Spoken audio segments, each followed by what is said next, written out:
afternoon and good evening. A very warm welcome to Arise and Shine, our English language program that you are watching from different parts of the world. Thank you so much for your feedback. मैं हमेशा ये इसलिए कहती हूँ because whenever I go around मुझे लोग मिलते हैं और वो मुझे बताते हैं कि हम सीख रहे हैं, even वो जो studies भी कर रहे हैं, they are doing their education, वो भी सीख रहे हैं, those who are not educated at all वो भी सीख रहे हैं.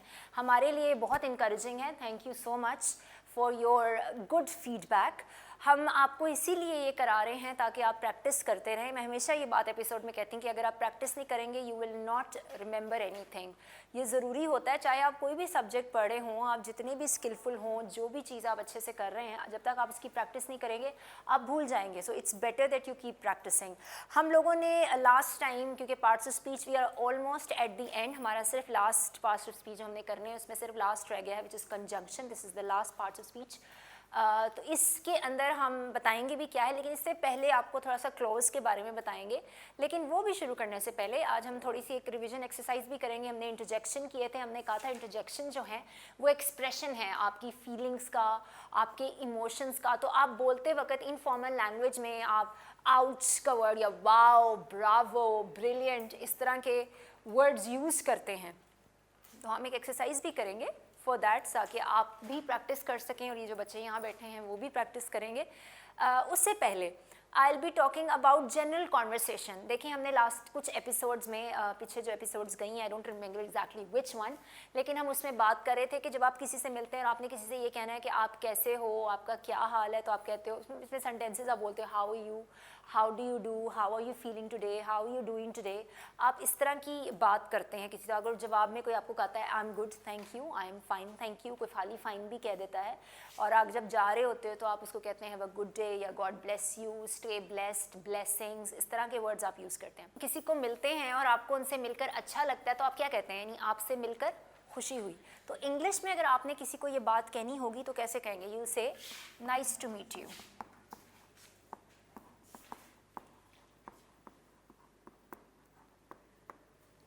यानी आपसे मिलकर खुशी हुई.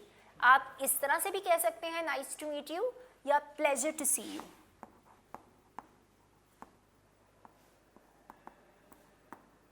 यानी आपको देखकर अच्छा लगा. आप मीट यू की जगह नाइस टू सी यू भी बोल सकते हैं. इसमें थोड़ी सी वेरिएशंस आप कर सकते हैं. यानी आपको देखकर अच्छा लगा, या आपको मीट मील मिलना, तो आपको मिल के अच्छा लगा, नाइस टू सी यू. जी, नाइस टॉकिंग टू यू, आपसे बात करके अच्छा लगा, नाइस टॉकिंग टू यू. यानी अगर आप पूरा बोलना चाहेंगे तो आप कहेंगे it was nice talking to you. आप इट वॉज भी बोल सकते हैं. अभी तो मैंने नाइस से शुरू किया इसलिए मैंने कैपिटल लिखा है, वरना आप स्मॉल लेटर में लिखेंगे. अगर आप it was nice talking to you, यानी आपसे बात करके अच्छा लगा, it was nice talking to you.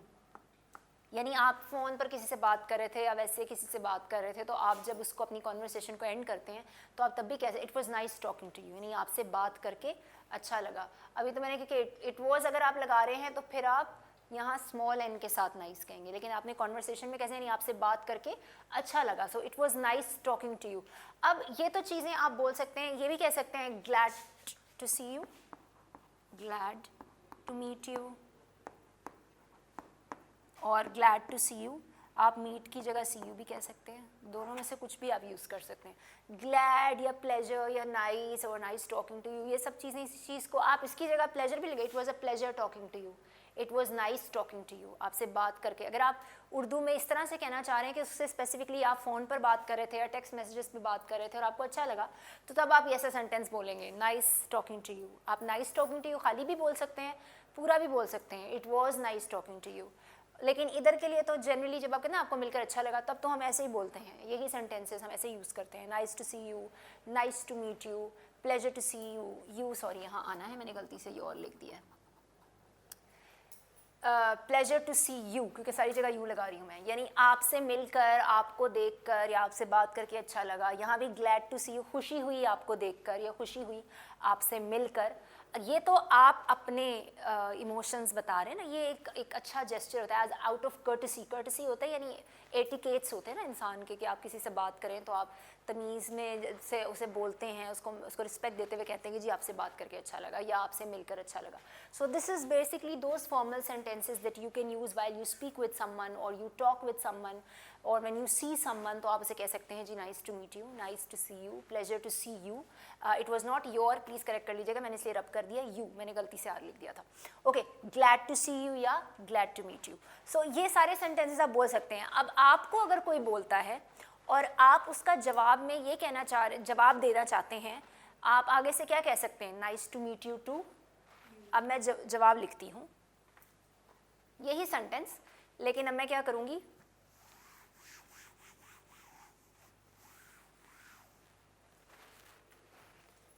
या तो मैं लिख दूंगी टू, यानी nice to meet you too, यानी मुझे भी खुशी हुई, या इसके अलावा हम कहते हैं सेम हेयर. ये ज़्यादा बोला जाता है. सेम हेयर यानी कि ये आप जवाब में कह रहे हैं. आपको किसी ने कहा कि आपसे मिलकर अच्छा लगा, तो आपको भी अगर अच्छा लगा तो आप जवाब में क्या कहेंगे? Same here. सेम हेयर का मतलब है कि मुझे भी, यानी हमें भी अच्छा लगा आपसे मिलकर. ये सेम हेयर जो है, ये तो इसके लिए आपको पूरा सेंटेंस बोलना चलता है, तो आजकल लैंग्वेज में ज़्यादा यही बोला जाता है, सेम हेयर. या लाइकवाइज कह दिया जाता है. लाइकवाइज ज़रा एलीट लोग भी बोल देते हैं लाइकवाइज, यानी सिमिलरली मुझे भी अच्छा लगा. ओके, लाइकवाइज दोनों वर्ड्स यूज़ किए जाते हैं. सेम हेयर भी है, लाइकवाइज का भी मतलब ये है कि मुझे भी, यानी जो आपने कहा सेम हेयर, मुझे भी अच्छा लगा. सेम हेयर भी बोल सकते हैं या लाइकवाइज, दोनों में से आप कुछ भी यूज़ कर सकते हैं. आप इन सब सेंटेंसेस के लिए यही दो जवाब दे सकते हैं. अगर कोई आपसे कह रहा है nice talking to you, likewise या सेम हेयर, यानी आप भी उसको यही जवाब देना चाह रहे हैं कि मुझे भी आपसे बात करके अच्छा लगा, तो आप बजाय कि पूरा सेंटेंस दोबारा बोलें, यू कैन सिंपली से सेम हेयर, या ये कह दें या लाइकवाइज कह दें. दोनों का मतलब यही है कि आप भी यही उससे कहना चाह रहे हैं जवाब में, चाहे इनमें से कुछ भी बोला जाए. ग्लैड टू सी यू या pleasure to see you, nice to meet you या nice to talking to you, कुछ भी बोला जाए उसके आंसर में आप ये दोनों जवाब दे सकते हैं, सेम हेयर और लाइकवाइज.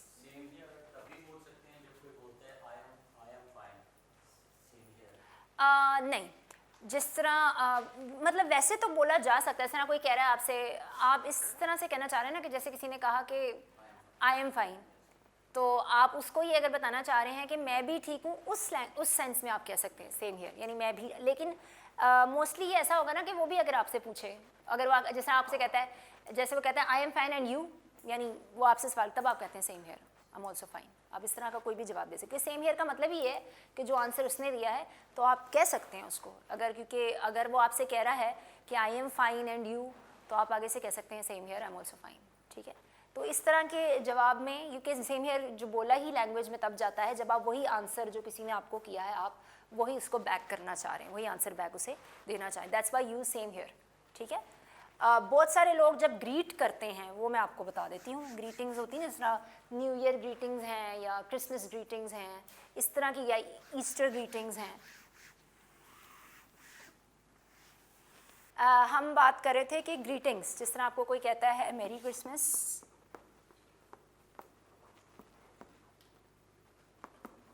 और हैप्पी क्रिसमस, या कोई विश, ऐसे कुछ भी कोई कह रहा है, तो आप उसके जवाब में उसको ये कहना चाह रहे हैं या सेम टू यू, आप क्या कह सकते हैं? Same to you. जी, मैं वही लिखने लगी हूँ, विश यू द सेम,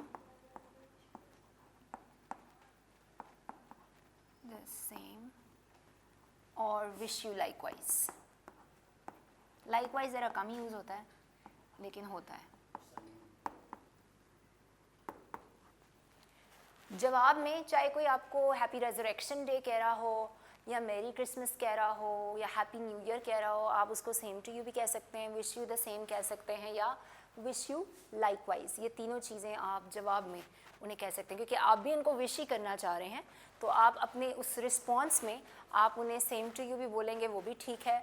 आप उन्हें wish you the same, same to you तो बहुत ज़्यादा बोला जाता है, विश यू द सेम भी अब बोलते हैं लोग, और विश यू लाइकवाइज भी, वो ये ज़रा कम बोला जाता है लाइकवाइज. लेकिन ये तीनों सेंटेंसेस आप ग्रीटिंग्स के रिस्पॉन्स में दे सकते हैं, क्योंकि ये ग्रीटिंग तो जनरली कोई आपका विश यू अ वेरी मेरी क्रिसमस या हैप्पी न्यू ईयर या हैप्पी रेजरेक्शन डे, आप उसके जवाब में आप दोबारा उसको भी बोल सकते हैं merry Christmas to you as well.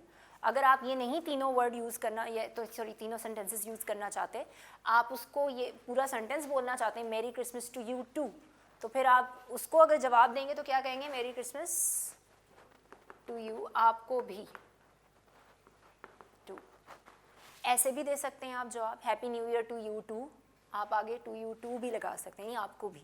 ठीक है, लेकिन अगर आप नहीं बोलना चाहते, आप ये जवाब भी दे सकते हैं. Easy way to answer back with the same wish और ग्रीटिंग्स.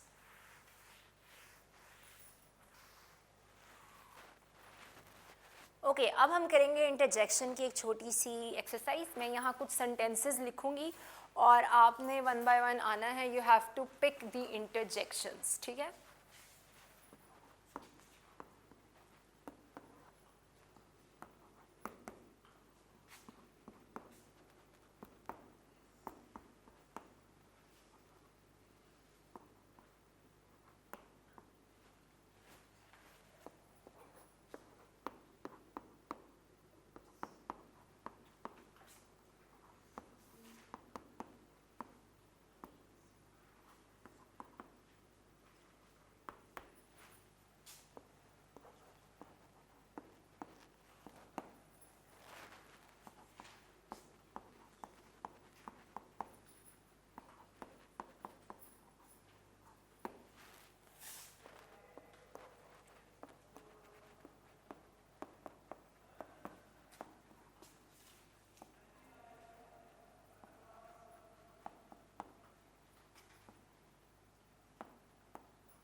चलें, अभी इतने करते हैं, फिर आगे चलते हैं. पहला सेंटेंस मैं रीड करती हूँ, फिर आपने मुझे वन बाय वन पिक करना है. पहला है, oh god, this is very sad. Oops, sorry, it was my fault. Wow, you look lovely. Bravo, you have answered correctly. Well done, you finished the work quickly. All right, अब one by one आते हैं, शुरू करते हैं यहाँ से. उसके बाद आइजैक. फर्स्ट सेंटेंस में आपने मार्क करना है इंटरजेक्शन. इस सेंटेंस में इंटरजेक्शन कौन सा है एक्सप्लेनेशन से पहले? ये है. अभी तो मैं ही हेल्प कर देती हूँ सना. चलो, मार्क्स मुझे जाते हैं. ओके, सेकंड सेंटेंस है, oops, sorry, it was my fault.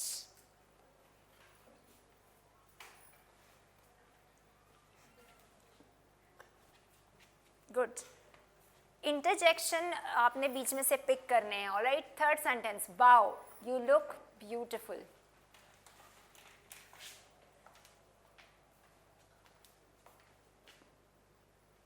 Good. Fourth, bravo, you have answered correctly.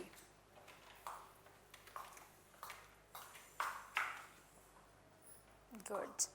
Well done, you finished the work quickly. तंजीम भाई को बुलाते हैं. जी, good. So you see what is happening?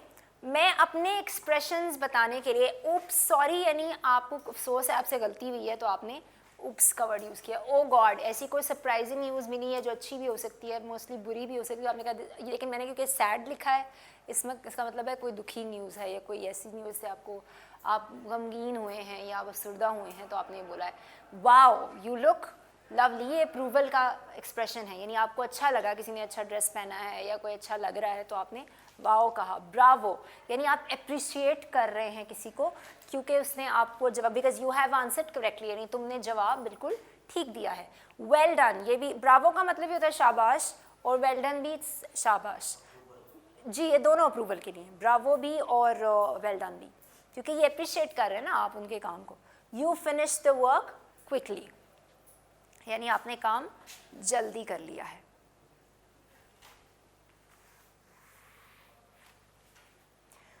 Okay वैसे तो और भी sentences हम लिख सकते थे, but we move on because हमने आगे भी पढ़ना है, क्योंकि हमने शुरू करने हैं the last out of all these 9 parts of speech that we have done, this is the 9th one, the last one, which is conjunction. लेकिन कंजंक्शन करवाने से पहले you need to know few things जो हम use करेंगे. Clause क्या होता है? इंग्लिश के अंदर एक चीज़ होती है सेंटेंस, और ए क्लॉज जो है वो basically it's a complete sentence. एक कंप्लीट सेंटेंस कैसे बनता है? सब्जेक्ट का प्लस प्रेडिकेट. इसकी हम पहले भी बात कर चुके हैं, लेकिन ये बार बार क्यों आ रहे हैं?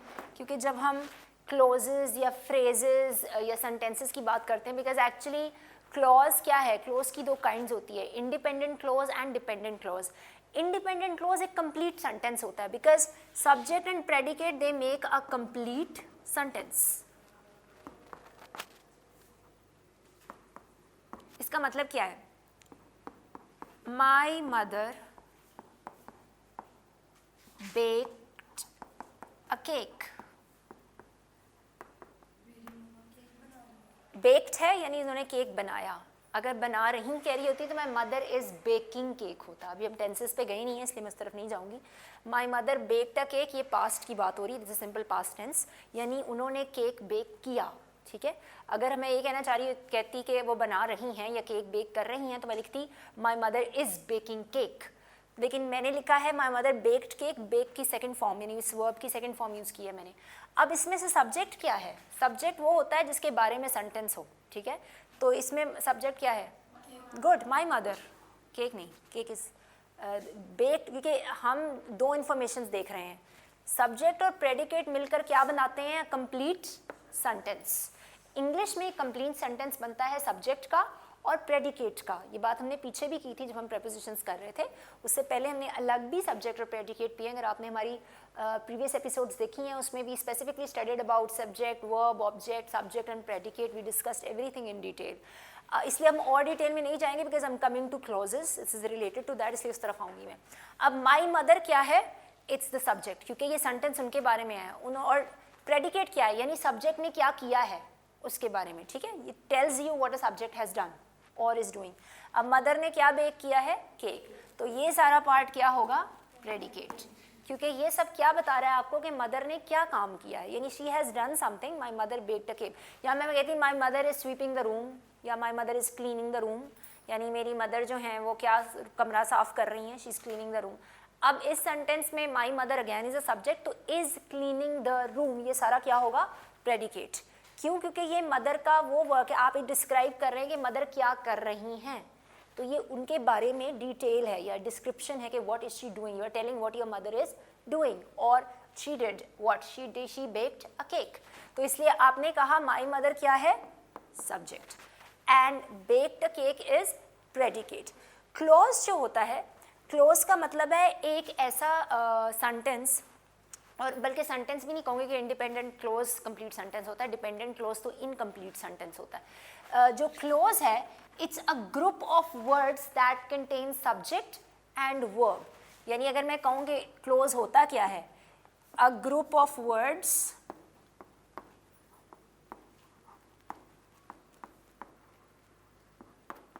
दैट कंसिस्ट्स ऑफ, जो किसका बना हुआ है? सब्जेक्ट का और वर्ब का.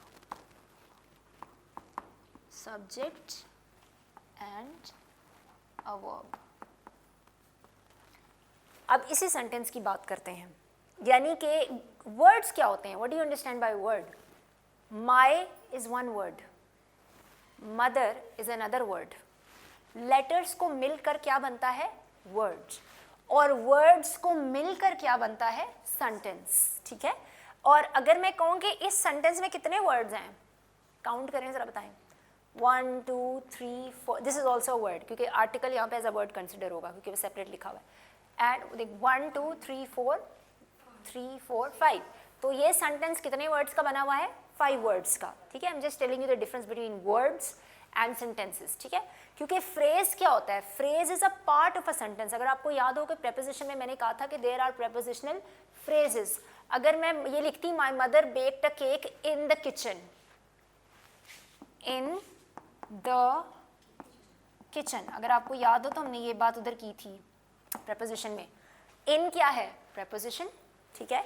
In the kitchen, अब ये सारा कौन सा phrase होगा, prepositional phrase, because prepositional phrase is a part of a sentence. phrase होता क्या है, phrase एक पूरा sentence नहीं है, it's part of a sentence. यानी अगर आप उसको sentence के साथ लगाएंगे तो sentence में या तो कोई डिटेल ऐड हो जाएगी या sentence complete हो जाएगा.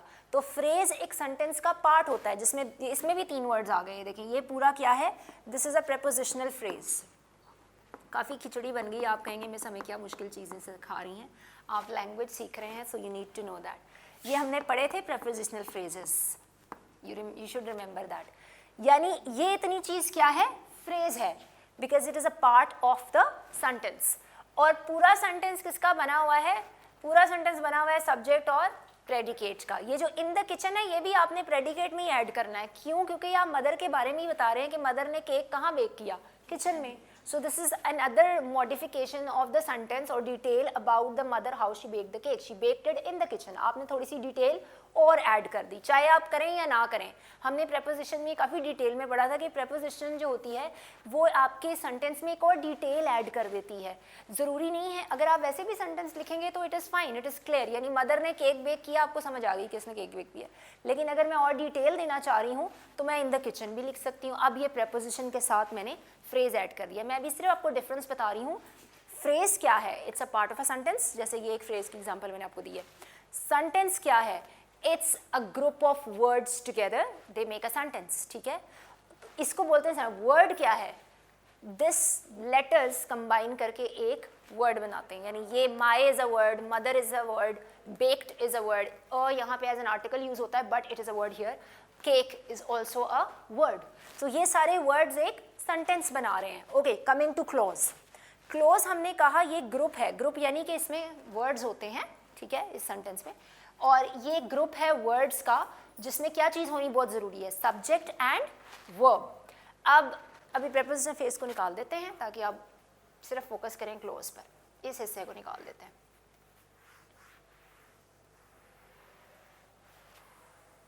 ओके, सेंटेंस यही वाला याद रखें, माई मदर बेक्ड अ केक. अब इसमें वर्ब है या नहीं, बेकिंग क्या होती है, काम है. ठीक है, तो बेक्ड इज अ वर्ब. ठीक है, सब्जेक्ट भी है या नहीं, मदर है. ठीक है, तो क्या it is agreeing with the definition. उसने कहा क्लोज क्या होता है, it's a group of words जो क्या कंटेन करता है, सब्जेक्ट और वर्ब. ठीक है, आप वर्ब भी पढ़ के आ रहे हैं. We studied parts of speech, we studied about noun, pronoun, verb, adverbs, adjective, studied everything. और जो हमें आज ज्वाइन कर रहे हैं, please watch our episodes, they are available on YouTube. अगर आपने बरकत टीवी को सब्सक्राइब नहीं किया, प्लीज़ डू सब्सक्राइब दैट. वहाँ राइज एंड शाइन लिखेंगे तो एपिसोड्स भी आ जाएंगी. And notes are also available. अगर आप चाहते हैं कि ये सब जो पढ़ाया जा रहा है उसके नोट्स हमें मिलें तो दे आर अवेलेबल. आप नीचे जाएंगे, लिंक जो एपिसोड्स हैं उसके नीचे लिंक दिया हुआ है. All the notes are available there, so please go and find the notes if you need them. Okay जी, पहले हमने कहा it's a group of words that consist of subject and verb. Subject तो हो गई मदर. ठीक है, तो इसमें वर्ब क्या है, बेक्ड. तो यानी this is a close. Close एक ऐसा ग्रुप है वर्ड्स का जिसके अंदर सब्जेक्ट भी होना चाहिए और वर्ब भी होना चाहिए. अगर मैं लिखती हूं स्टडीज बायोलॉजी, स्टडी जो है यानी you are talking about subject है ना, तो आप बायोलॉजी का भी कैपिटल करेंगे. स्टडीज बायोलॉजी यानी कोई, अब मैंने कुछ यहाँ मेंशन नहीं किया, आप कहेंगे ये क्या इनकम्प्लीट सा सेंटेंस. स्टडीज़ बायोलॉजी यानी कोई बायोलॉजी स्टडी करता है, कौन, मैंने कुछ लिखा नहीं है. तो ये क्या हुआ, this is not a close. क्यों, क्योंकि ये कंप्लीट इन्फॉर्मेशन नहीं दे रहा, इसमें सब्जेक्ट नहीं है. वर्ब है, स्टडीज़ इज़ अ वर्ब. अगर मैं लिखती हूँ Jane, Jane studies biology, now this is correct clause. क्यों, क्योंकि अब ये इसमें सब्जेक्ट भी आ गया. जेन क्या पढ़ती है, बायोलॉजी, यानी वो पढ़ती है बायोलॉजी. एस और ई एस, हम स्टडी जो है इट्स अ वर्ब, लेकिन जब मैं एस और ई एस लगाती हूँ, this is the rule of a tense of simple present tense. We will come to that जब हम टेंसेस शुरू करेंगे. इस वक्त हम आपको सारे रूल्स करवाएंगे, कहाँ आपने एस लगाना है, कहाँ ई एस लगाना है. सो यहाँ पर क्या हो रहा है, जेन स्टडीज बायोलॉजी, ये अब कंप्लीट क्लोज है। क्यों क्लोज है ये? क्योंकि यहाँ पे सब्जेक्ट भी है और वर्ब भी है, यानी जेन जो है वो क्या पढ़ती है, बायोलॉजी पढ़ती है। Now this is giving you complete information. अगर मैं ये ना लिखती और सिर्फ स्टडीज बायोलॉजी लिखती तो आपको कंप्लीट इन्फॉर्मेशन नहीं मिल रही थी। आपको सिर्फ इतना पता था बायोलॉजी पढ़ती है या पढ़ता है कौन, मुझे तो हमें नहीं समझ आ रहा ना, तो दिस इज इनकम्प्लीट इन्फॉर्मेशन। जब मैं जेन साथ लगा दूंगी तो अब सब्जेक्ट भी आ जाएगा और वर्ब भी आ जाएगा। ओके, लेट्स स्टॉप हियर, इसको हम नेक्स्ट क्लास में कंटिन्यू करेंगे। हमारी शायद लास्ट कमांडमेंट रह गई थी, राइट? लास्ट वाली कोई इतनी लंबी नहीं है। This is you shall not covet. Covet का मतलब क्या है? यानी किसी के पास कोई अच्छी चीज़ हो, आप उसको देख के सोचते हो मेरे पास भी होनी चाहिए थी, या आपके ख्याल ऐसा है मेरे पास भी होनी चाहिए, तो इसके लिए आप जी लालच, क्योंकि आप जब ये सोचते हो, कभी तो आप ठीक है किसी को देख के आप अप्रिशिएट करते हैं, लेकिन कभी आपके अंदर भी लालच आ जाता है और आप गलत तरीके इस्तेमाल करते हैं उसको लेने के लिए, उस चीज़ को।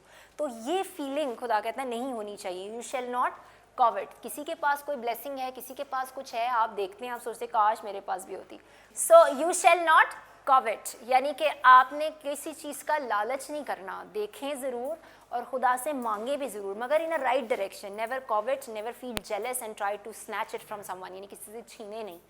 Thank you, god bless you, see you next time.